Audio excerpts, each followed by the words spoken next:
പെട്ടെന്ന് നമ്മൾ പ്രതീക്ഷിക്കാത്ത സമയത്ത് അല്ലെങ്കിൽ പ്രതീക്ഷിക്കാത്ത നിലയിലുള്ള ഒരു പ്രശ്നം ജീവിതത്തിൽ കടന്നു വന്നു.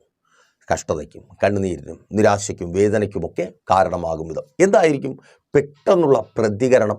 ഞാനറിയുന്ന 90% പേരും, പലപ്പോഴും ഞാൻ ഉൾപ്പെടെ, പ്രതികരിക്കുന്നത് ഈ വിധത്തിലായിരിക്കും. കുറേ കരയും, കുറേ സങ്കടം പറയും, പരാതി പറയും, മറ്റുള്ളവരെയൊക്കെ കുറ്റപ്പെടുത്തും. അവർ കാരണമാണ്, ഇവർ കാരണമാണ്, അല്ലേ? ഇങ്ങനെ വിധിയെ പഴിക്കുന്ന മറ്റു ചിലരുണ്ട്. ഒരു വലിയ വിഭാഗം, അതെ, അവരിങ്ങനെയാണ്. എന്നാൽ പലപ്പോഴും ഒന്ന് ശ്രദ്ധിച്ചാൽ മനസ്സിലാക്കുവാനായിട്ട് കഴിയും. നമ്മുടെ ജീവിതത്തിൽ കടന്നു വരുന്ന 90% പ്രശ്നങ്ങൾക്കും, അതെ ശ്രദ്ധിക്കണമേ, 90% പ്രശ്നങ്ങൾക്കും കാരണം കണ്ടെത്തുവാൻ കഴിയാത്തത് കൊണ്ടാണ് നമുക്കത് പരിഹരിച്ച് ആ പ്രശ്നത്തിൽ നിന്ന് പുറത്തു വരുവാനും കഴിയാതെ കരച്ചിലും പരാതി പറച്ചിലും പുലമ്പലും പരിഭവം പറച്ചിലും കുറ്റപ്പെടുത്തലുമായി അങ്ങനെ കാലം കഴിച്ചു പോകേണ്ടി വരുന്നത്, അഥവാ ആ കഷ്ടതയിൽ തന്നെ തുടരേണ്ടി വരുന്നത്. അപ്പോൾ കാരണം കണ്ടെത്തുക, അത് വളരെ പ്രധാനപ്പെട്ട ഒരു വിഷയമാണ്. ഇന്ന് എന്നെ കേൾക്കുന്ന നിങ്ങളിൽ പലരും അവിധത്തിൽ കരഞ്ഞ് തളർന്ന് പ്രതീക്ഷകളൊക്കെ നഷ്ടപ്പെട്ട് കുറേ പരാതി പറയുന്നുണ്ട്, കുറേ സ്വയം കുറ്റപ്പെടുത്തുന്നുണ്ട്. ഇന്നലകളിൽ വന്നുപോയ വീഴ്ചകളെയൊക്കെ ഓർത്ത് സഹായിക്കേണ്ടവരും ഒപ്പം നിൽക്കേണ്ടവരും ഒക്കെ മാറി നിന്ന അവസ്ഥയെ, ദുരവസ്ഥയെക്കുറിച്ച് വർണ്ണിച്ച് അവരെ കുറ്റം പറഞ്ഞ്, അവരെക്കുറിച്ച് ഇവരോട് പറഞ്ഞ്, ഇവരെക്കുറിച്ച് അവർ, അങ്ങനെ അല്ലേ, ആ വല്ലാത്തൊരവസ്ഥയിൽ അതിൽ നിന്ന്, അതെ, ആ അവസ്ഥയിൽ നിന്ന് പുറത്തു വരുവാൻ ആ കാരണത്തെ ഇന്ന് ദൈവകൃപയിൽ ആശ്രയിച്ച് നിങ്ങൾ കേൾക്കുന്ന ഈ വചന സന്ദേശത്തിലൂടെ കണ്ടെത്തുവാനും പരിഹാരം അതൊരു പാടുള്ള കാര്യമല്ല. ആർക്ക്? എന്നെ കേൾക്കുന്ന വിശ്വാസികളായിരിക്കുന്നവർക്ക്. ഒരിക്കൽ കൂടി ആവർത്തിച്ച് പറയട്ടെ, പ്രൈസർ ഫാമിലിക്കൊപ്പമായിരിക്കുന്ന വിശ്വാസികളായിരിക്കുന്നവർക്ക് പരിഹാരം പാടുള്ള കാര്യമല്ല. കാരണം കണ്ടെത്തി കഴിഞ്ഞാൽ, കാരണം പരിഹാരകനായ നല്ല കർത്താവ് നമുക്കൊപ്പം ഉണ്ട്. അപ്പോൾ അതേക്കുറിച്ചാണ് ഇന്ന് പകലിൽ ദൈവകൃപയിൽ ആശ്രയിച്ച് അല്പമായി നാം ധ്യാനിക്കുവാനായി പോകുന്നത്. വളരെ പ്രാർത്ഥനയോടെ പ്രതീക്ഷയോടെ ഒപ്പം വന്നാട്ടെ. ഞാൻ രതീഷ്, നിങ്ങളായിരിക്കുന്നത് പ്രൈസർ ഫാമിലിയുടെ പ്രഭാതമന്നെ എന്ന പ്രതിദിന വചന സന്ദേശത്തിനൊപ്പം ഒരു മുന്നറിയിപ്പ് പങ്കുവെച്ച് മുൻപോട്ട് പോകുവാൻ കർത്താവിൽ ശരണപ്പെടുന്നു. ഞാനിനി പറയുവാൻ പോകുന്ന വിഷയം നിങ്ങളുടെ ജീവിതത്തിൽ നിങ്ങൾ അഭിമുഖീകരിക്കുന്ന പ്രതിസന്ധിക്ക് പിന്നിലുള്ള കാരണം. ആ കാരണത്തെക്കുറിച്ച് കേൾക്കുമ്പോൾ പലരുടെയും നെറ്റി ചുളിയാം. പലർക്കും തോന്നും, അയ്യോ ഇതൊക്കെ ശരിയാണോ ദൈവദാസന്, ഇങ്ങനെയൊക്കെ ഉള്ളതാണോ?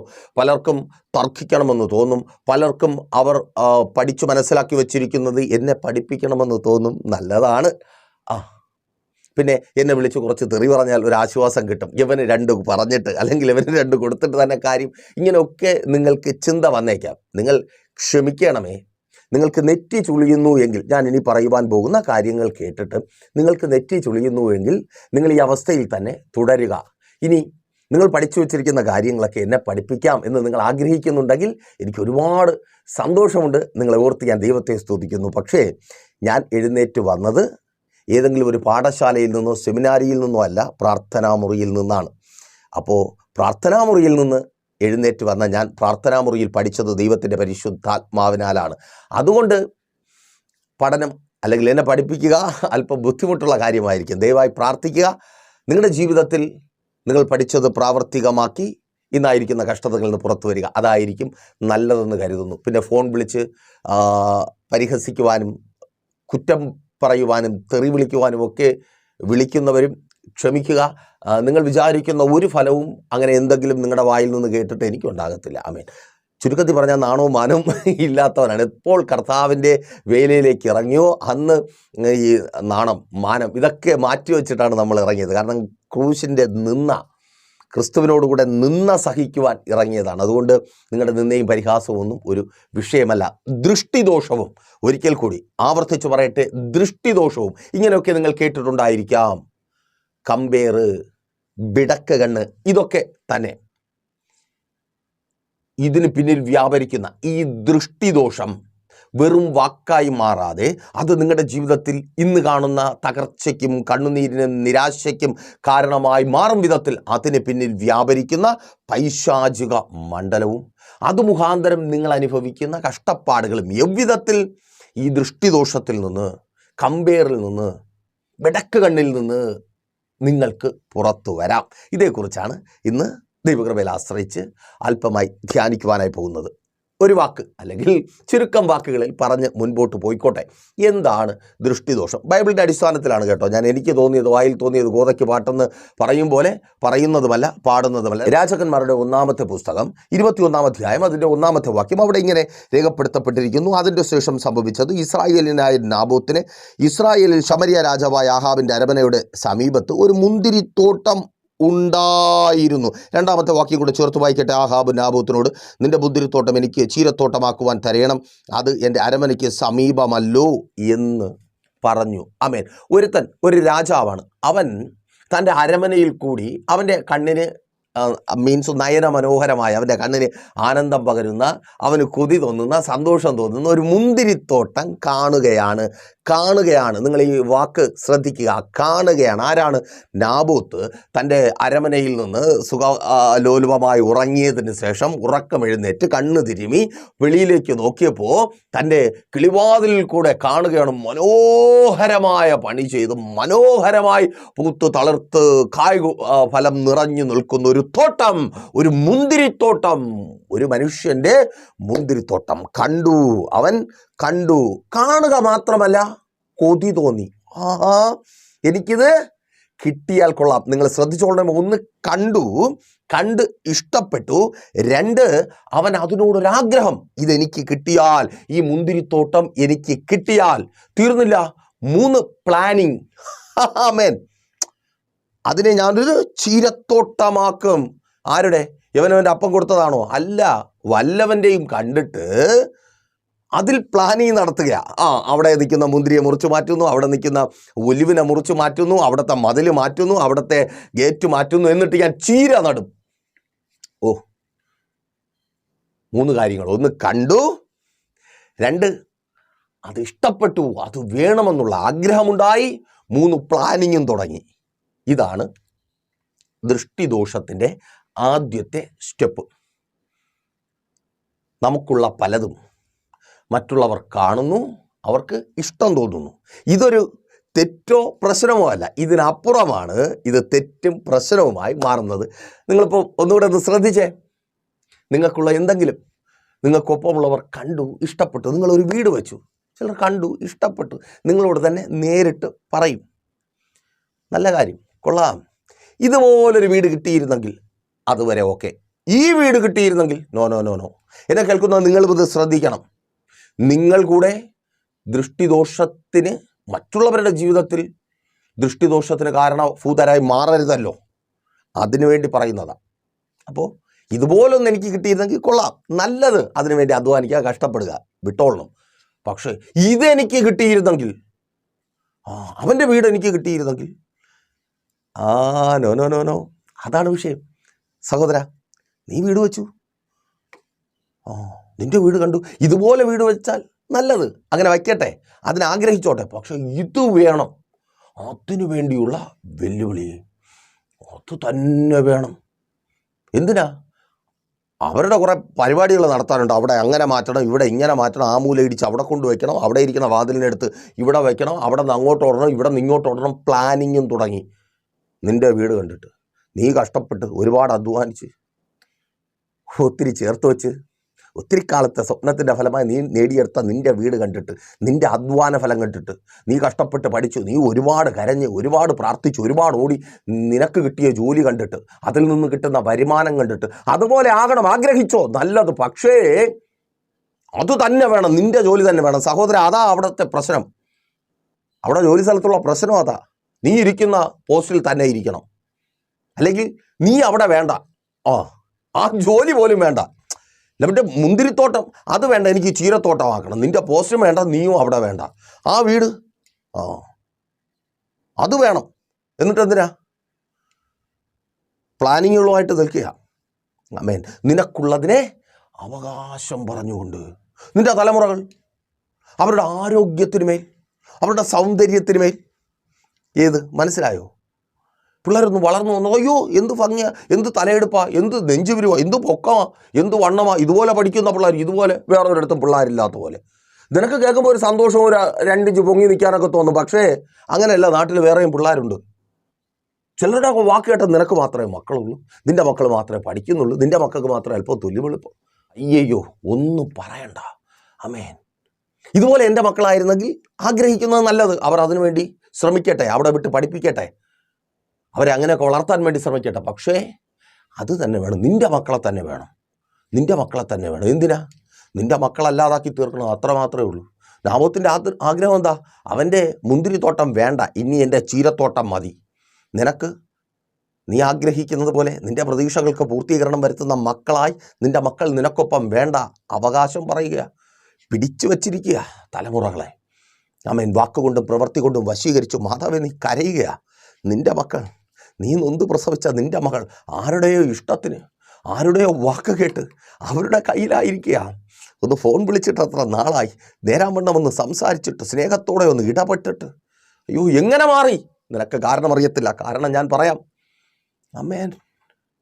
നശിപ്പിച്ച് കളയുക മുന്തിരിത്തോട്ടം. അത് ഒരു ഇസ്രായേലിനെ സംബന്ധിച്ച് ഒരു അഭിമാനമാണ്, ഒരു പ്രസ്റ്റീജ്. അതിനേക്കാളുപരി അതൊരു അനുഗ്രഹമാണ്. മുന്തിരി ആത്മീയ അനുഗ്രഹത്തിൻ്റെ പ്രദർശനമായി വേദപുസ്തകത്തിൽ വെളിപ്പെടുത്തപ്പെട്ടിരിക്കുന്ന കാര്യം. ഞാൻ സാക്ഷാൽ മുന്തിരിവള്ളി, എൻ്റെ പിതാവ് തോട്ടക്കാരൻ. ഏത്? ആ ആത്മീയ അർത്ഥം കിടക്കുന്ന അതിൻ്റെ വെളിപ്പെടുത്തലാണ്. അതിനെ തകർത്തിട്ട് ചീരത്തോട്ടം. ഈ മുന്തിരിത്തോട്ടം തലമുറയായി നിൽക്കുന്നതാ. ചീരത്തോട്ടമോ 4, 3, 7 ദിവസം കാണും, 8ാമത്തെ ദിവസം വാടിപ്പോകും. താൽക്കാലികമായി സന്തോഷം കിട്ടുന്ന പലതിനും വേണ്ടി കണ്ടു കൊതിച്ച് അവൻ്റെ ഭാര്യ കൊള്ളാം, അതുപോലൊരു ഭാര്യ. അയ്യോ എൻ്റെ പൊന്ന് സഹോദര, ഒരുക്കിക്കെട്ടി വെളിയിൽ ഇറങ്ങുന്ന മാത്രമല്ലേ നീ കണ്ടിട്ടുള്ളൂ. വീട്ടിലെങ്ങനെയാണ്? അയ്യോ അവളെ ചേട്ടൻ എന്ത് സ്നേഹമാണ്, എടുത്തോണ്ടാ നടക്കുന്നത്, ചുവന്നോണ്ടാ നടക്കുന്നത്. എൻ്റെ പൊന്നു പെങ്ങളെ, നീ കണ്ടിട്ടില്ലാത്തോണ്ടാ. പുറമെ ഒരുങ്ങിക്കെട്ടി നിൽക്കുമ്പോൾ മാത്രമേ നീ കണ്ടിട്ടുള്ളൂ. അകത്തോട്ട് പോകണം. ആമേൻ. എന്തിനാ? നിനക്ക് വല്ല പ്രയോജനമുണ്ടാ? അങ്ങനെ ഇപ്പോൾ അവക്കത് പ്രയോജനപ്പെടണ്ട. അവളങ്ങനെ ഇപ്പോൾ സന്തോഷമായിട്ട് ഭർത്താവിനോടൊപ്പം ജീവിക്കണ്ട, അവനങ്ങനെ ഇപ്പം ഈ ഭാര്യയ്ക്കൊപ്പം ജീവിക്കണ്ട, അവരങ്ങനെ മക്കൾക്കൊപ്പം ജീവിക്കണ്ട, അവരാ വീട്ടിൽ സന്തോഷമായിട്ട് കിടന്നുറങ്ങരുത്. അതാ വെല്ലുവിളി. എത്ര ദിവസം ഇന്ന് സ്വസ്ഥമായിട്ട് സമാധാനമായിട്ട് നിൻ്റെ വീട്ടിനകത്ത് കിടന്നുറങ്ങിയിട്ട് വെല്ലുവിളിയാണ്. ആമേൻ. അപ്പോൾ വീണ്ടും ചോദിക്കും ദൈവദാസനെ, ഇതൊക്കെ ശരി തന്നെ. അവർക്ക് കൊതി തോന്നി, അവർക്ക് എൻ്റെ ബിസിനസ് കണ്ട് കൊതി തോന്നി, എൻ്റെ മക്കളെ കണ്ട്, എൻ്റെ ഭാര്യയെ കണ്ട്, എൻ്റെ ഭർത്താവിനെ കണ്ട്, എൻ്റെ നന്മകളെ കണ്ട്, എൻ്റെ അനുഗ്രഹങ്ങളെ കണ്ട് കൊതി തോന്നി. പക്ഷേ അങ്ങനെ കൊതി തോന്നിയിട്ട് വല്ല കാര്യമുണ്ടോ? ഭൗതിക മനുഷ്യനായി ചിന്തിച്ചാൽ കൊതി തോന്നിയിട്ട് കാര്യമില്ല. പക്ഷേ അങ്ങനെ കൊതി തോന്നിയപ്പോൾ, ഇവിടെ നോക്കിയേ, ആഹാബിന് അങ്ങനെ കൊതി തോന്നിയപ്പോൾ എന്താ സംഭവിച്ചത്? 21-ാം അധ്യായം 7-ാമത്തെ വാക്യത്തിൽ ഇவ்விധത്തിൽ രേഖപ്പെടുത്തപ്പെട്ടിരിക്കുന്നു. അവൻ്റെ ഭാര്യ, ആരുടെ? ആഹാബിൻ്റെ ഭാര്യ ഇസബേൽ അവനോട്, നീ ഇന്ന് ഇസ്രായേലിൽ രാജ്യഭാരം വഹിക്കുന്നുവോ? എഴുന്നേറ്റ് ഭക്ഷണം കഴിക്കുക, നിന്റെ മനസ്സ് തെളിയട്ടെ. ഇസ്രായേലിനായ നാബോത്തിൻ്റെ മുന്തിരിത്തോട്ടം ഞാൻ നിനക്ക് തരും. That's A point. അതാണ് വെല്ലുവിളി. ആമേൻ. അപ്പോൾ നിങ്ങൾ ഒരുപക്ഷെ ഇവിടെയും ചിന്തിക്കും, പാവം ആഹാബിൻ്റെ ഭാര്യ ഒരു സമാധാനം കിട്ടട്ടെ. നോ നോ നോ, ആഹാബിൻ്റെ ഭാര്യ അല്ല വിഷയം. അതല്ല. ഇവൾ ആരാണ്? നോക്കൂ, രാജാക്കന്മാരുടെ 1-ാമത്തെ പുസ്തകം തന്നെ 18-ാം അധ്യായം 19-ാമത്തെ വാക്യത്തിൽ അവളെക്കുറിച്ച് രേഖപ്പെടുത്തപ്പെട്ടിരിക്കുന്നു. അവൾക്ക് ബാലിൻ്റെ 250 പ്രവാചകന്മാർ, അവൾക്കൊപ്പം ബാലിൻ്റെ 250 പ്രവാചകന്മാരുണ്ട്. ബാലെന്ന കാളദേവനെ പൂജകൾ ചെയ്ത് പ്രസാദിപ്പിച്ച ആ ശക്തി വൈവിധ്യത്തിൽ ഇവളെയും നിർത്തുന്ന 450 പ്രവാചകന്മാർ ഇവൾക്കൊപ്പമുണ്ട്. തീർന്നില്ല. അശേരാ പ്രതിഷ്ഠകളിൽ അഥവാ പച്ചവൃക്ഷങ്ങളുടെ ചുവട്ടിൽ പ്രതിഷ്ഠിച്ചിരിക്കുന്ന വിഗ്രഹങ്ങളിൽ പൂജിച്ച് ആ ശക്തിയാൽ ഇവളെയും ഇവളുടെ പിതാക്കന്മാരെയും ഇവളുടെ കുടുംബത്തെയും ശക്തി പ്രാപിച്ചവരാക്കി നിർത്തുന്ന 400 പ്രവാചകന്മാർ എക്സ്ട്രായുണ്ട്. അർത്ഥം, ഇവൾ വെറും ഒരു ഭാര്യയല്ല, മറിച്ച് 850 പ്രവാചകന്മാരുടെ പൂജാ കർമ്മങ്ങൾ കൊണ്ട് പ്രസാദിക്കുന്ന പൈശാചിക മണ്ഡലത്താൽ വെളിപ്പെടുന്ന ശക്തി പ്രാപിച്ചവളാണ് ഇസബേൽ. ഈ ഇസബേലിയ മണ്ഡലം അഥവാ പൈശാചിക മണ്ഡലം, പലപ്പോഴും നിങ്ങൾക്ക് ഇങ്ങനെ തോന്നിയിട്ടില്ലേ? ചിലതിനോടൊരു കൊതി തോന്നുമ്പോൾ, ചിലതിനോട് അടക്കാനാവാത്ത അഭിനിവേശം തോന്നുമ്പോൾ, കിട്ടത്തില്ല എന്ന് കുറേ ആകുമ്പോൾ നമുക്ക് മനസ്സിലാവും, അത് എനിക്ക് കിട്ടത്തില്ല. അപ്പോൾ നമുക്ക് ഉള്ളിൽ ഒരു ചിന്ത വരത്തില്ലേ, നശിക്കട്ടെ, എനിക്ക് കിട്ടിയില്ലെങ്കിൽ വേണ്ട, അവനും കിട്ടണ്ട. ഇതാണ് പൈശാചികമായ ചിന്ത. എന്നെ കേൾക്കുന്ന പ്രിയരെ, മറ്റുള്ളവരിലുള്ളത് മറ്റുള്ളവർക്കുള്ളത് നിങ്ങൾ ആഗ്രഹിക്കരുത്. നിങ്ങൾക്ക് ദൈവം തരുന്നത് അപ്പുറത്തുള്ളവന് പോലത്തതല്ല. നിങ്ങളുടെ മക്കളുടെ ജീവിതത്തിൽ ദൈവം തരാൻ പോകുന്നത് അപ്പുറത്തും ഇപ്പുറത്തുമുള്ളത് പോലെ അല്ല. ദൈവം വ്യത്യസ്തനാണ് നിങ്ങളുടെ കാര്യത്തിൽ. ആമേൻ. ഏലിയാവിന് മാത്രമേ കാക്ക വരത്തുള്ളൂ, വേറെ ആരെയും തേറി കാക്ക വരത്തില്ല. വേറെ ആരെങ്കിലും കാക്കയെ നോക്കിയിരുന്നാൽ കാക്ക വന്ന് കയ്യിലിരിക്കുന്നത് കൂടെ കൊണ്ടുപോകും. ആമേൻ. ഏലിയാവിന് മാത്രമേ സരാഫത്തിൽ വിധവയുടെ ഭവനത്തിൽ വിരുന്നുള്ളൂ. വേറെ ആരെങ്കിലും വന്നു കഴിഞ്ഞാൽ അത് വേറെ കേസായി മാറും. കേൾക്കണമേ, നിങ്ങൾക്ക് വേണ്ടി ദൈവം ഒരുക്കിയിട്ടുള്ളത് ഒരു കണ്ണ് കണ്ടിട്ടില്ല, അപ്പുറത്തും ഇപ്പുറത്തോൻ്റെയും പറമ്പിലുള്ളതല്ല. അതുകൊണ്ട് ആ പരിപാടി വേണ്ട. നിങ്ങൾ ദൈവസന്നിധിയിൽ വിശ്വസ്തരുടെ ആയിരിക്കും, കർത്താവ് നിങ്ങൾക്ക് തരും. വിഷയത്തിലേക്ക് വരട്ടെ. അപ്പോൾ ആ പൈശാചിക മണ്ഡലം ആഹാബിനെ ശക്തിപ്പെടുത്തുക. ആഹാബെ, നീ ധൈര്യമായിട്ടിരിക്കുക. ആമേൻ. ഞാൻ പറഞ്ഞതുപോലെയാണ് ശരിക്കും ഇവളൊരു ഭാര്യയാണെങ്കിൽ പറയാനുള്ളത്. ആഹാബെ, നിനക്കിതെല്ലാം ഉണ്ട്, അരമനയുണ്ട്, കൊട്ടാരമുണ്ട്, എല്ലാം ഉണ്ട്. പാവം, അവൻ്റെ മുന്തിരിത്തോട്ടം അവൻ വച്ചോണ്ട് അവിടെ നടക്കട്ടെ, അവൻ്റെ മുന്തിരിത്തോട്ടം. അല്ലെങ്കിൽ നമുക്ക് അപ്പുറത്ത് വേറൊരു മുന്തിരിത്തോട്ടം ഉണ്ടാക്കാം, അല്ലെങ്കിൽ ചീരത്തോട്ടം ഉണ്ടാക്കാം, അത് പോകാൻ പറ എന്ന് പറയേണ്ട സ്ഥാനത്ത് ചില ഇസബേലുകൾ ഭാര്യമാരായിട്ടും ഭർത്താക്കന്മാരായിട്ടും അയൽക്കാരായിട്ടും നോട്ടക്കാരായിട്ടും ചാർച്ചക്കാരുമായിട്ടൊക്കെ ഉണ്ട്. ആമേൻ. ഇവിടെ നേരെ തിരിച്ചു വരിക, ഞാനത് വാങ്ങിച്ചു തരാം, നീ ധൈര്യമായിട്ടില്ലടാ, അത് നിനക്കുള്ളത് തന്നെയാണ്, അവൻ നിനക്കുള്ളത് തന്നെയാണ്, അവൾ നിനക്കുള്ളത് തന്നെയാണ്. ആ വീട്, ആ സ്ഥലം, ആ വാഹനം, അവരുടെ തലമുറ, അവരുടെ മക്കൾ, അവൾ, അയ്യോ പറയണ്ട, ചില്ലറക്കാരിയാണ്. ശക്തി പ്രാപിച്ചവളാ. നോക്കൂ, കണ്ടു, കിളിവാതിൽ കൂടെ ആഹാബ് കണ്ടു. അവിടെ നിന്ന് തുടങ്ങിയ പ്രശ്നമാണ് ഇപ്പോൾ അത് പിശാചിൻ്റെ പ്രസ്റ്റീജ് ഇഷ്യൂ ആയിട്ട് മാറി. ആമേൻ. അപ്പോൾ പിശാച് കളി തുടങ്ങിയ വ്യക്തിയിൽ നിന്ന് മാറി പിശാചിലേക്ക് എത്തി. നിങ്ങൾ ശ്രദ്ധിക്കണമേ, വ്യക്തിയിൽ നിന്ന് മാറി പിശാചിലേക്ക് എത്തി. അവിടെ തൊട്ട് ആ പ്രശ്നം തുടങ്ങിയത്. അവർ കണ്ടിഷ്ടപ്പെട്ടതുകൊണ്ടോ അവർക്ക് കൊതി തോന്നിയതുകൊണ്ടോ ഇതുപോലെ കിട്ടിയിരുന്നെങ്കിൽ കൊള്ളായിരുന്നു, അല്ലെങ്കിൽ ഇത് കിട്ടിയില്ലെങ്കിൽ നീയും അനുഭവിക്കേണ്ട എന്ന് പറഞ്ഞതുകൊണ്ടോ അല്ല. അവരുടെ പിന്നിൽ പിശാചിൻ്റെ പ്രവൃത്തി ആരംഭിക്കുവാനായി തുടങ്ങി. എന്നെ കേൾക്കുന്ന പ്രിയരെ, ഇതൊന്നും ചുമ്മാതുള്ള കാര്യമല്ല. ആമേൻ. നിങ്ങൾ ആ കഷ്ടത അനുഭവിക്കുന്നവരാണ്. പലരും പണി അങ്ങോട്ട് പോയി ഇരുന്ന് വാങ്ങുന്നവരാണ്. ശ്രദ്ധിക്കണം, 1-2 ഇഞ്ച് പൊങ്ങി നടക്കാൻ വേണ്ടി മക്കളെക്കുറിച്ച് 100 വായിലങ്ങ് പറയും. അയ്യോ ഇടി, അത് തന്നെ എൻ്റെ അവന് ഭയങ്കര ബുദ്ധിയാണ്, അവന് ഭയങ്കര, അവനെ കണ്ടറിഞ്ഞൂടെ, അവൻ്റെ അപ്പനെ പോലെയാണ്, അവൻ്റെ അപ്പൂപ്പനെ പോലെയാണ്, ഇവിടെ പണ്ട് കുഴിയിലായാക്കളവനെ പോലെ. അങ്ങനെയെങ്കിൽ അങ്ങനെ ഇരുന്നോട്ടെ, എന്തിനാന്നേ വലിച്ച് നാട്ടുകാരുടെ മുമ്പിൽ കൊണ്ട് പ്രദർശിപ്പിക്കുന്നേ? അങ്ങ് വർണ്ണിക്കുക, എൻ്റെ മക്കള്, എൻ്റെ ഭർത്താവ് ഇങ്ങനെയാണോ അങ്ങനെയാണോ. അയ്യോ, ചിലതൊക്കെ വർണ്ണിക്കുന്നത് കേട്ടാൽ തോന്നും ഇതുപോലെയാണ് വീട്ടിൽ വന്നത്. അയ്യോ, വീട്ടിൽ വന്നാൽ ഭർത്താവിൻ്റെ ഗതിയാണ്. അമ്മേ, ചില ഭാര്യമാരെ കുറിച്ച് ഭർത്താക്കന്മാർ വർണ്ണിച്ച് വഴിയെ പോകുന്നവനെയൊക്കെ വലിച്ച് വീട്ടിനകത്തോണ്ട് കയറ്റി. എന്തിനാന്നേ? ഒരിക്കൽ കൂടി ആവർത്തിച്ച് പറയട്ടെ, എന്നെ കേൾക്കുന്ന പ്രിയരെ, നിങ്ങൾ വിശ്വാസികളാണെങ്കിൽ നിങ്ങൾ തിരിച്ചറിയേണ്ട ഒത്തിരി കാര്യങ്ങളിൽ ഒന്നാണ് പലപ്പോഴും ഒരു വിശ്വാസിയുടെ ജീവിതത്തിൽ ഈ കാലഘട്ടത്തിൽ സംഭവിക്കുന്ന ഏറ്റവും വലിയ അപജയം. സ്പിരിച്വലായി അവർ ബലഹീനപ്പെട്ടു പോകുന്നതും പൈശാചിക പ്രവൃത്തികളാൽ അവർ ബന്ധിക്കപ്പെട്ടു പോകുന്നത്. എന്തിന്? ബന്ധനത്തിൻ്റെ പിന്നാമ്പുറങ്ങൾ അറിയാതെ തന്നെ രക്ഷപ്പെടുവാൻ കഴിയാത്ത വിധത്തിൽ ബന്ധിക്കപ്പെട്ടു പോകുന്നത് ആത്മീയ സത്യങ്ങൾ. ഒരിക്കൽ കൂടി, നമുക്ക് പ്രസംഗിക്കാൻ ആളുണ്ട്, തർക്കിക്കുവാൻ ആളുണ്ട്, ഡിബേറ്റ് നടത്തുവാൻ ആളുണ്ട്, എല്ലാ മണ്ണാങ്കട്ടയ്ക്കും ആളുണ്ട്. പക്ഷേ ആത്മീയ സത്യങ്ങൾ പറഞ്ഞ് പഠിപ്പിക്കുവാനും സ്പിരിച്വലായി നമ്മെ വഴി നടത്തുവാനും പലരും ഇല്ല. വേണ്ട ആൾക്കാരില്ല, സ്പിരിച്വൽ ഫാദേഴ്സ് ഇല്ല. അതാണ് പല വ്യക്തികളുടെയും വിശ്വാസ ജീവിതം നഷ്ടപ്പെട്ടു പോകുന്നതും അവർ പ്രാപിക്കുവാൻ കഴിയാതെ കഷ്ടതയിലും കണ്ണുനീരുമായിത്തീരുന്നത്. എന്നാൽ നിങ്ങൾ ഭാഗ്യവാന്മാരാണ്. ദൈവകൃപയാൽ ആ വിധത്തിൽ നിങ്ങളെ നടത്തേണ്ടതുപോലെ നടത്തുവാൻ പ്രൈസർ ഫാമിലിയെ അനേകരുടെ ജീവിതത്തിൽ കർത്താവ് പ്രയോജനപ്പെടുത്തുന്നത് പോലെ നിങ്ങളുടെ ജീവിതത്തിലും കർത്താവ് പ്രയോജനപ്പെടുത്തും.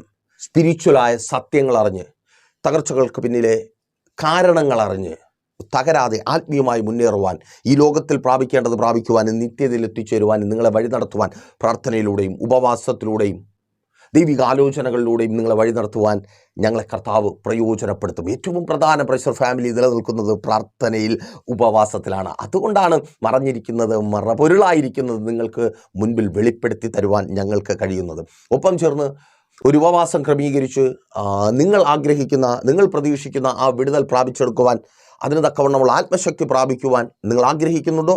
കോൺടാക്ട് ചെയ്യുക. നിങ്ങളുടേത് മാത്രമായൊരു വിഷയത്തിന് വേണ്ടി, നിങ്ങൾ ഏത് വിഷയത്തിൽ ഭാരപ്പെട്ടായിരുന്നാലും നിങ്ങളുടേത് മാത്രമായൊരു വിഷയത്തിന് വേണ്ടി പ്രൈസർ ഫാമിലിക്കൊപ്പം ചേർന്ന് ഉപവസിക്കുവാൻ നിങ്ങൾക്ക് അവസരമുണ്ട്. കോൺടാക്ട് ചെയ്യുക. അപ്പോൾ വിഷയത്തിലേക്ക് വരട്ടെ. നോക്കൂ, ഇവിടെ ഇസബേൽ കളത്തിലിറങ്ങുകയാണ്. ഇസബേൽ കളത്തിലിറങ്ങുമ്പോൾ കളി മാറി. ഇനി നോക്കിയോ, എന്താണ് ദൃഷ്ടിദോഷം? അത് മുഖാന്തരം ഒരു ഭക്തൻ അല്ലെങ്കിൽ ഒരു മനുഷ്യൻ അനുഭവിക്കേണ്ടി വരുന്ന കഷ്ടതകൾ. അപ്പോൾ അതിന് പിന്നിൽ കഷ്ടതയ്ക്ക് കാരണമാകും വിധം പിന്നിൽ വ്യാപരിക്കുന്ന പൈശാചിക മണ്ഡലത്തെ നമ്മൾ തിരിച്ചറിഞ്ഞു. അടുത്ത് കഷ്ടത. 21-ാം അധ്യായം രാജാക്കന്മാരുടെ 1-ാമത്തെ പുസ്തകമാണ് നമ്മൾ ധ്യാനിക്കുന്നത്. 10-ാമത്തെ വാക്യത്തിൽ കാണുവാനായിട്ട് കഴിയും. ഈ നാബോത്തിന് വിരോധമായി ഇസബേൽ ചിലരെ എഴുന്നേൽപ്പിച്ചു. ഇപ്പോൾ ശ്രദ്ധിച്ചോളണേ, ദൃഷ്ടിദോഷം എவ்விധത്തിലുള്ള കഷ്ടത നിങ്ങളുടെ ജീവിതത്തിൽ സമ്മാനിക്കുമെന്ന് ചോദിച്ചാൽ, നിങ്ങൾക്ക് വിരോധമായി നിൽക്കുന്ന വ്യക്തികളെ പിശാച് സ്വാധീനിച്ചിട്ട് അവർ നിങ്ങൾക്ക് വിരോധമായി കൂട്ടണികൾ ഉണ്ടാക്കും, ഗൂഢാലോചന നടക്കും, ചിലരെ നിങ്ങൾക്ക് വിരോധമാക്കി മാറ്റും. ഒന്ന് ശ്രദ്ധിച്ചു നോക്കിയേ, എപ്പോഴും തൊട്ടാ അപ്പുറത്തും ഇപ്പുറത്തുള്ളവരൊക്കെ ഭയങ്കര സ്നേഹത്തിൽ ചക്കരയും ഈച്ചയും പോലെ ഇരുന്ന ചങ്കുകളായിരുന്നവരൊക്കെ ശത്രുക്കളായത് ആ വീട് വെച്ചതിന് ശേഷമല്ലേ? മോളെ MBBS പഠിക്കാൻ വിട്ടതിന് ശേഷം അല്ലേ? പെങ്ങളെ അവനെ അവിടെ കൊണ്ടുപോകുമെന്ന് പറഞ്ഞതിന് ശേഷമല്ലേ? അവനവിടെ ജോലി കിട്ടുമെന്ന് പറഞ്ഞതിന് ശേഷമല്ലേ? ആ വാഹനം വാങ്ങിയതിന് ശേഷമല്ലേ? ശുശ്രൂഷക നീ കർത്താവിൻ്റെ വിലയിലേക്ക് അടുത്തൊരു കാൽവെപ്പ് വെച്ചപ്പോഴല്ലേ? അല്ലേ? രാജ്യത്ത് പോയതിന് ശേഷം അല്ലേ? ആണ്. മനസ്സിലായോ? ദൃഷ്ടിദോഷത്തിൻ്റെ ഫലമാണ്. ചുറ്റുമുള്ള പലരും പെട്ടെന്ന് ശത്രുക്കളായി മാറും. വെറും ശത്രുക്കളല്ലേ, വെറുതെ മിണ്ടാതെ പോയെന്ന് പറഞ്ഞല്ലോ. നമ്മളെ തകർത്ത് കളയുവാൻ തക്കവണ്ണം വാക്ചാതുര്യവും വാക്കുകൾക്ക് മൂർച്ചയുള്ള ശക്തിയേറിയ ശത്രുക്കളായി മാറും. ഇവിടെ നോക്കിയേ, ഇവന് വിരോധമായിട്ട് ഇസബേൽ, ആർക്ക്? നാബോത്തിന് വിരോധമായിട്ട്, മുന്തിരിത്തോട്ടത്തിൻ്റെ ഉടമയായ നാബോത്തിന് വിരോധമായിട്ട് ഇസബേൽ ചിലരെ എഴുന്നേൽപ്പിച്ചു. ചിലർ എഴുന്നേൽക്കും, പിന്നെ ജീവിതം കഠിനമായി തീരും. കൂടെ ജോലി ചെയ്യുന്നിടത്ത് ചങ്കായിട്ടിരുന്നവരൊക്കെ ശത്രുക്കളായി മാറും. അപ്പോഴാണ് ഏറ്റവും വലിയ പ്രശ്നം. ഇവനെല്ലാം അറിയാം. അമേൻ, അമേൻ. നീ തമാശയ്ക്ക് പറഞ്ഞതും നീ കാര്യമായിട്ട് പറഞ്ഞതും നീ സന്തോഷം കൊണ്ട് പറഞ്ഞതും എല്ലാവരും അറിയാം. ശത്രുവായി മാറി. മിത്രത്തെ ശത്രുവാക്കി പിശാച് മാറ്റി. വലിയ കഷ്ടതയാ. അമേൻ. അതുകൊണ്ടാണ് പറഞ്ഞത്, ഏത് മിത്രമാണെങ്കിലും നിനക്കൊരടഞ്ഞ മുറി നിൻ്റെ ഹൃദയത്തിൽ വേണം. രഹസ്യങ്ങൾ രഹസ്യമായിട്ട് തന്നെ ഇരിക്കണം. അമേൻ. അത് പരസ്യമായാൽ പണി കിട്ടും. അപ്പോൾ നോക്കിയേ, ശത്രുക്കൾ, ഒപ്പമുള്ളവർ ശത്രുക്കളായി മാറും. അപവാദ കഥകൾ പറയും, തലകുരിപ്പിക്കും, നിരാശപ്പെടുത്തും. അമേൻ. എന്താ സംഭവിക്കുന്നത്? 21:13 പറയുന്നു, കല്ലെറിഞ്ഞു. ഇവനെ കല്ലെറിഞ്ഞു മീൻസ് ശാരീരികമായി ഇവനെ ഉപദ്രവിക്കുവാനായിട്ട് തുടങ്ങി. പലരും പ്രൈസർ ഫാമിലിയിലേക്ക് പ്രാർത്ഥന വിഷയം അറിയിക്കുവാൻ വിളിക്കുമ്പോൾ പറയുന്നൊരു ബുദ്ധിമുട്ടാണ്, ദേവദാസന് ഒരു രോഗവുമില്ല, ഒരു കുഴപ്പമില്ല, ഞാൻ ആരോഗ്യത്തോടെ ഇരിക്കും, പക്ഷേ ഭയങ്കര ക്ഷീണമാണ്. കൈമുട്ട് വേദന, കാൽമുട്ട് വേദന, ശാരീരികമായിട്ട് ഭയങ്കര ക്ഷീണം. ശ്രദ്ധിച്ചോ സഹോദര, സഹോദരി, പഠിക്കാൻ പറ്റുന്ന കുഞ്ഞുങ്ങൾ വിളിക്കുക, അങ്ങനെ ഒരു കുഴപ്പമില്ല, എനിക്ക് പഠിക്കാനുള്ള ടെക്നിക്ക് എല്ലാം അറിയാം, എനിക്ക് നല്ല ബുദ്ധിയൊക്കെ ഉണ്ട്, പക്ഷെ പഠിക്കാതിരിക്കാൻ പറ്റും. ഭയങ്കര ക്ഷീണം, ഭയങ്കര ക്ഷീണം, അങ്ങ് തളർന്നു പോവുക. എവിടെയെങ്കിലും ഒന്ന് കിടന്നാൽ മതി, എവിടെയെങ്കിലും ഒന്ന് ഇരുന്നാൽ മതി. ഏതാ? നിനക്കൊരു കുഴപ്പമില്ല, ഡോക്ടർ എത്ര തവണ കണ്ടതാ, പക്ഷേ ക്ഷീണം, അങ്ങ് ക്ഷീണം, ക്ഷീണം, ക്ഷീണം, ശരീരം ബലഹീനപ്പെട്ടു പോകുന്ന, തളർന്നു പോകുന്ന അവസ്ഥ. പ്രധാനപ്പെട്ട സിംറ്റം എന്തിൻ്റെ? ദൃഷ്ടിദോഷത്തിൻ്റെ, വെടക്ക് കണ്ണിൻ്റെ പ്രധാനപ്പെട്ട സിംറ്റമാണ് ക്ഷീണം. ഒരു കാരണവുമില്ലാത്ത ക്ഷീണം, വല്ലാത്ത ക്ഷീണമോ, എന്ത് ചെയ്താലും ക്ഷീണം, ഇങ്ങോട്ട് പോയാൽ ഭയങ്കരമായിട്ടുള്ള ക്ഷീണമോ, ഒരു ഇതുമില്ല. എവിടെയെങ്കിലും ഒന്ന് കിടന്നാ മതി എന്നുള്ള. തീർന്നോ? നോക്കൂ, ശാരീരികമായ അസ്വസ്ഥത. അടുത്ത് 21:12 ഇവിടെ പറയുന്നു, ഒരു ഉപവാസം പ്രസിദ്ധപ്പെടുത്തി. നിങ്ങൾ ഇവിടെ തിരിച്ചറിയേണ്ട ഒരു കാര്യമുണ്ട്. നാബോത്ത് ഭക്തനാണ്, ഇസ്രായേലിയനാണ്. ഉപവാസം എന്ന് പറഞ്ഞാൽ അവൻ്റെ ജീവിതചര്യയായിരിക്കും. പക്ഷേ പിശാചും അതേ വഴിയിൽ കൂടെ തന്നെയാണ് ഇവനെ കൊണ്ടുപോയത്. പലപ്പോഴും ഞങ്ങൾക്കറിയാം, പ്രൈസർ ഫാമിലിക്കൊപ്പം ഇവിധത്തിൽ കൂടെ നടന്ന് ദൈവിക അനുഗ്രഹങ്ങൾ പ്രാപിച്ച ചില വ്യക്തികൾ ചില സമയങ്ങളിൽ ചിലരുടെ വാക്കുകൾ കേട്ട് പിന്നാലെ പോയി. കുറച്ച് കഴിഞ്ഞപ്പോൾ അവർക്ക് മനസ്സിലായി കരച്ചിലോടെ തിരികെ വന്നു. അപ്പോൾ സ്തോത്രം, പലരും പലതും കണ്ട് അനുകരണങ്ങൾ. ഉപവാസം, ഇവിടെ ഇസ്രായേലിൽ ഉപവാസമുണ്ട്, പക്ഷേ പിശാചൊരു ഉപവാസം ഉണ്ടാക്കി. ആമേൻ. പലരും പലതും കണ്ട്, ഇതിനേക്കാൾ നല്ലത് ഞങ്ങൾ ഇപ്പം ശരിയാക്കി തരാം, നീ വാ എന്ന് പറഞ്ഞ് വിളിക്കുമ്പോൾ എന്നെ കേൾക്കുന്ന പ്രിയരെ തിരിച്ചറിയണമേ, അത് നിനക്ക് കൊടുക്കും കെണിയുമായി തീരുവാൻ ഇടവരരുത്. പിശാചിൻ്റെ തന്ത്രങ്ങളിൽ വഞ്ചിക്കപ്പെട്ടു പോകരുത്. ആമേൻ. സ്തോത്രം. തിരിച്ചറിയുന്നവർക്കാണ് ഞാൻ ദൈവത്തെ സ്തുതിക്കുന്നു. ഇതൊരു മുന്നറിയിപ്പാണ്, പിശാചിൻ്റെ തന്ത്രങ്ങളിൽ പെട്ടുപോകരുത്.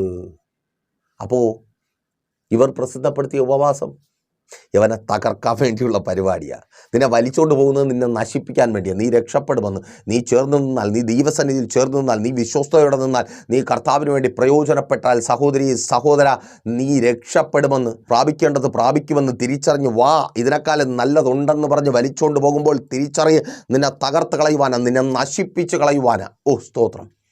നിങ്ങൾ എന്തിൽ വിശ്വസിക്കുമോ അതിൽ കൂടെ തന്നെ പിശാച് നിങ്ങളെ തകർക്കും. പിശാചിൻ്റെ പദ്ധതി അതാ. അതുകൊണ്ട് അത് തിരിച്ചറിയുക. ഒരു ഉപവാസം പ്രസിദ്ധപ്പെടുത്തി തന്ത്രം മെനയുക, സൂത്രത്തിൽ കൈവശങ്ങൾ കൊടുക്കുന്നു, ആഭിചാരങ്ങൾ ചെയ്യുന്നു, വിഗ്രഹമാലിന്യങ്ങൾ ശരീരത്തിൽ. അത് മനസ്സിലായല്ലോ? അത് തന്നെ. അങ്ങ് കൂടെ പോവുക. പലരും മക്കളങ്ങ് കൂടെ പോവുക. നീ അയ്യോ ഇവരെങ്ങനെയാണ് പോകുന്നത്? പിന്നിൽ വ്യാപരിക്കുന്ന പൈശാചിക മണ്ഡലം. ദൃഷ്ടിദോഷത്തിന് ശക്തിയുണ്ട്. പിന്നിൽ വ്യാപരിക്കുന്ന വൈശാചിക മണ്ഡലം അവരെ പോകാൻ പാടില്ലാത്ത വഴിയെ പോകുമാറാക്കും. നിന്റെ ഭർത്താവ് പോകുന്ന അത് തന്നെ, നിന്റെ ഭാര്യ, നിന്റെ മക്കൾ.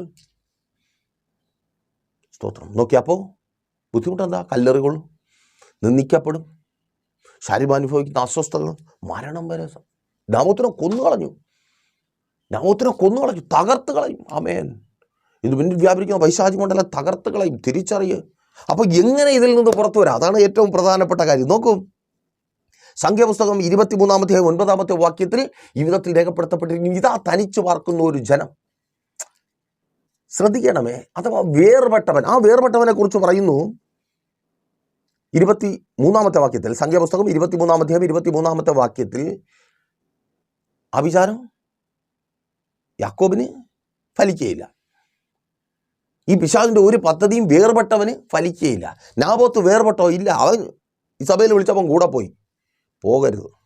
ഉറച്ചു നിൽക്കുക. ദൈവസന്നിധിയിൽ ഉറച്ചു നിൽക്കുക. വേർപെട്ടവനായിരിക്കുക. നീ വേർപെട്ടവനായിരിക്കുമെങ്കിൽ ഒരു ദൃഷ്ടിദോഷവും, ഒരു വടക്ക് കണ്ണുകളും, ഒരു ആഭിചാരവും നിനക്ക് ഫലിക്കത്തില്ല. എന്നെ കേൾക്കുന്ന സഹോദര, സഹോദരി, മാതാവേ, പിതാവേ, കുഞ്ഞുമക്കളെ കേൾക്ക്.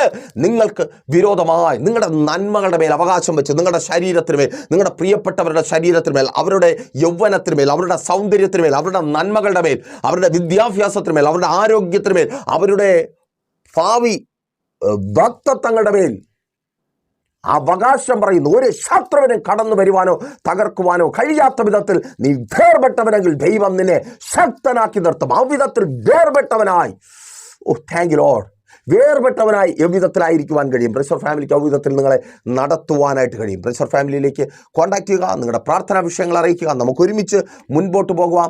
ഒരു പിശാചിനും ഒരു ഇസബേലിയ മണ്ഡലത്തിന് നിങ്ങളെ തകർക്കുവാനോ, നിങ്ങളുടെ കുടുംബത്തെ, നിങ്ങളുടെ നന്മകളെ നശിപ്പിച്ച് കളയുവാനോ കഴിയാത്ത വിധത്തിൽ മുൻപോട്ട് നടത്തുവാൻ കർത്താവ് ഞങ്ങളെ പ്രയോജനപ്പെടുത്തും. എല്ലാ വെള്ളിയാഴ്ചകളും രാവിലെ 11:30 മണി മുതൽ പ്രൈസർ ഫാമിലിയുടെ ഉപവാസവും ഓൺലൈൻ മധ്യസ്ഥ പ്രാർത്ഥനയും ലൈവ് സ്ട്രീം ചെയ്യുന്നുണ്ട്.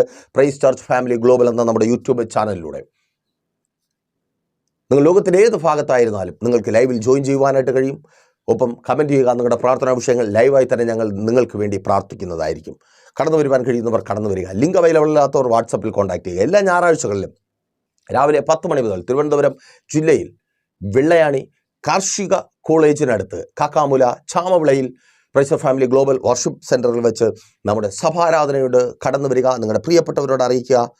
അവിടെയും കടന്നു വരുവാൻ കഴിയാത്തവർക്ക് ലൈവിൽ ജോയിൻ ചെയ്ത് ഞങ്ങൾക്കൊപ്പം ചേർന്ന് പ്രാർത്ഥിക്കുവാനും പിന്നിൽ വ്യാപരിക്കുന്ന വൈശാചിക മണ്ഡലങ്ങളെ തകർക്കുവാനും അവസരം ഉണ്ട്. വൈകുന്നേരം 3 മണി മുതൽ നെയ്യാറ്റിൻകര അമരവിള താന്നിമൂട് MS പ്ലാസയുടെ താഴെ വൈകുന്നേരത്തെ സെക്ഷൻ മീറ്റിംഗ് ഉണ്ട്. നിങ്ങളുടെ പ്രിയപ്പെട്ടവരെ അറിയിക്കുക. കടന്നു വരിക. പൈശാചിക മണ്ഡലങ്ങളെ തകർത്ത് വാഗ്ദത്തങ്ങളെ പ്രാപിച്ച് നിങ്ങൾ നേടിയെടുത്ത നന്മകളിൽ നിലനിൽക്കാം. നിങ്ങൾക്കൊപ്പമുള്ളതിനെ സന്തോഷത്തോടെ ചേർത്ത് നിർത്തി അനുഭവിക്കാം. ഒരു നിമിഷം കണ്ണുകൾ അടച്ചോ. വിശ്വസ്ത കർത്താവെ, നല്ല ദൈവം, ഈ ജനത്തെ അങ്ങയുടെ കരങ്ങളിൽ ഏൽപ്പിച്ചു പ്രാർത്ഥിക്കുന്ന കർത്താവെ, വല്ലാതെ ബാധിക്കപ്പെട്ട ആഭിചാരങ്ങളാൽ, ദൃഷ്ടിദോഷങ്ങളാൽ, വിടക്ക് കണ്ണുകളാൽ നന്മകൾ നഷ്ടപ്പെട്ടവരായി, സന്തോഷങ്ങൾ കവരപ്പെട്ടവരായി, അനുഗ്രഹങ്ങൾ ചോർന്നു പോകുന്നവരായി ഇവർ ആയിരിക്കുന്നു. യേശുവേ, എല്ലാ ബന്ധനങ്ങളും, എല്ലാ പൈശാചികമായ പോരുകളും, എല്ലാ ദൃഷ്ടിദോഷങ്ങളും, എല്ലാ വിടക്ക് കണ്ണുകളും യേശുവേ നാമത്തിൽ ഇവരിൽ നിന്ന് ഇപ്പോൾ വിട്ടുപോ. തൊഴിലിടങ്ങളിൽ വെളിപ്പെട്ട് വ്യാപരിക്കുന്ന എല്ലാ ദൃഷ്ടിദോഷങ്ങളും മാറിപ്പോകട്ടെ. അസൂയകൾ മാറിപ്പോകട്ടെ. വെല്ലുവിളികൾ മാറിപ്പോകട്ടെ. തൊഴിലിടങ്ങൾ ഇവർക്ക് അനുഗ്രഹമായി തീരട്ടെ. പുതിയ ജോലികൾ ലഭിക്കട്ടെ. ജോലി സാഹചര്യങ്ങൾ അനുകൂലവും അനുഗ്രഹമായി തീരട്ടെ. അർഹിക്കപ്പെട്ട പ്രമോഷനുകൾ ലഭിക്കട്ടെ. സാലറി വർധനവുകൾ ഉണ്ടാകട്ടെ. ഇവർ വിശാലത പ്രാപിക്കട്ടെ. ഏറ്റവും ശ്രേഷ്ഠകരമായത് ഇവർ പ്രാപിച്ചെടുക്കട്ടെ. പുതിയ ജോലികൾ ലഭിക്കട്ടെ. രാജ്യങ്ങളുടെ വാതിലുകൾ വാഗ്ദത്ത നിവർത്തിക്കായി തുറക്കപ്പെടട്ടെ. വിസകൾ സ്റ്റാമ്പ് ചെയ്ത് കിട്ടട്ടെ. കാനഡയിലേക്ക്, മറ്റ് യൂറോപ്യൻ കൺട്രീസിലേക്ക്, US-ലേക്ക്, UK-യിലേക്ക് കടന്നു പോകുവാൻ ആഗ്രഹിച്ചായിരിക്കുന്നവർ, വിസകൾ സ്റ്റാമ്പ് ചെയ്ത് വരട്ടെ, മൈഗ്രേറ്റ് ചെയ്യപ്പെടുവാൻ ആഗ്രഹിച്ചായിരിക്കുന്നവർ, വഴി തുറക്കപ്പെടട്ടെ, പഠനത്തിനായി കടന്നു പോകുവാൻ ആഗ്രഹിച്ചായിരിക്കുന്നവർ, അഡ്മിഷനുകൾ ലഭിക്കട്ടെ യേശുവിൻ നാമത്തിൽ. എല്ലാ തടസ്സങ്ങളും മാറിപ്പോകട്ടെ. ഒതുക്കിക്കൂട്ടുന്ന എല്ലാ പൈശാചിക പോരുകളും യേശുവിൻ വിട്ടുപോ. കടഭാരങ്ങൾ, പലിശക്കടങ്ങൾ, ജപ്തി നോട്ടീസുകൾ മാറിപ്പോകട്ടെ. ജപ്തി നടപടികളെ നസ്രന യേശുവിൻ നാമത്തിൽ ഞങ്ങൾ ക്യാൻസൽ ചെയ്ത് പ്രാർത്ഥിക്കുന്ന കർത്താവ്. കുടുംബജീവിതങ്ങൾ പണിതുയർത്തപ്പെടട്ടെ. ഭാര്യ ഭർത്താവ് സ്നേഹത്തിൽ ചേർന്ന് വരട്ടെ. എല്ലാ ഡിവോഴ്സുകളും മാറിപ്പോകട്ടെ. ഐക്യതയും സ്നേഹവും ഉണ്ടാകട്ടെ. Thank you Lord. മദ്യപാന, വ്യഭിചാര, വെറിക്കൂത്തുകൾ കുടുംബങ്ങൾക്കകത്തുനിന്ന് മാറിപ്പോകട്ടെ. തലമുറകളുടെ മുൻപോട്ടുള്ള ജീവിതം അനുഗ്രഹമായി തീരട്ടെ. വിദ്യാഭ്യാസം അനുഗ്രഹമായി തീരട്ടെ. അനുസരണമുള്ള അച്ചടക്കമുള്ള മക്കളായി വളരട്ടെ. അവരുടെ ഭാവി അനുഗ്രഹിക്കപ്പെടട്ടെ. വിവാഹബന്ധങ്ങൾ നടക്കട്ടെ. ഉത്തരഫലങ്ങൾ ചൊരിക്കട്ടെ. മനോഹരമായ ഭവനങ്ങൾ പണിയപ്പെടട്ടെ. വസ്തുവകകളുടെ മേലുള്ള എല്ലാ വെല്ലുവിളികളും പോരുകളും അഴിഞ്ഞു മാറട്ടെ. വാങ്ങലുകൾ നടക്കട്ടെ. വിൽപ്പനകൾ നടക്കട്ടെ. വാഹനങ്ങൾ വാങ്ങട്ടെ. ബിസിനസ്സുകൾ, വലുതും ചെറുതുമായ ബിസിനസ്സുകൾ ചെയ്യുന്നവർ അനുഗ്രഹിക്കപ്പെടട്ടെ. പ്രാർത്ഥനാ വീരന്മാരായി ഇവർ മാറട്ടെ. ശുശ്രൂഷകന്മാർ അനുഗ്രഹിക്കപ്പെടട്ടെ. സ്വദേശത്തും വിദേശത്തും ബാധിക്കപ്പെട്ടവർ വിടിവിക്കപ്പെടട്ടെ. ലഹരിയുടെ ഉപയോഗത്താൽ രോഗികളായി തീർന്നവർ സൗഖ്യമാകട്ടെ. എല്ലാ രോഗങ്ങളും മാറിപ്പോകട്ടെ. ജന്മനുള്ള രോഗങ്ങൾ മാറിപ്പോകട്ടെ. അപകടങ്ങളെ തുടർന്നുണ്ടായ രോഗങ്ങൾ മാറിപ്പോകട്ടെ. ഡിപ്രഷനുകൾ മാറട്ടെ.